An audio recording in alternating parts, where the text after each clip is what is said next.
বহুদিন পর নির্মল হাওয়া, পাখির কল্লোল, ফুলের সৌরভময় একটি গ্রামের স্নিগ্ধ সকাল। আলহামদুলিল্লাহ।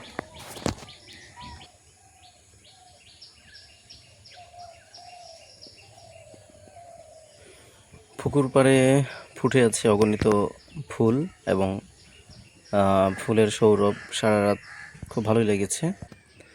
এবং গাছে পেয়ারা পেকে আছে, অনেকগুলো পেয়ারা গাছ। কালকে এসে এক গাছে দেখেছি, এই গাছও দেখেন পেকে আছে। বাদুড়ে খেয়েছিল, কিন্তু ওরা হয়তো আমাদের জন্য রেখে দিয়েছে, আল্লাহ হয়তো আমাদের জন্য নির্ধারিত করেছে।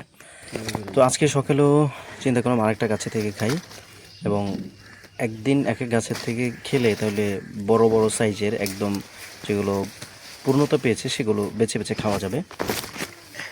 এই জন্য আজকে সকালে এই গাছে থেকে পারলাম আর কি।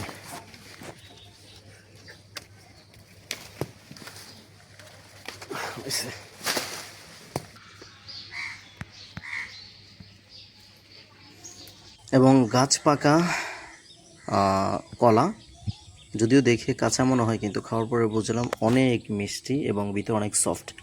এবং এই বিলেরই জিওল মাছ, শোল মাছ, শিং মাছ, শোল শিং এগুলো অলরেডি কিচেনে চলে গিয়েছে।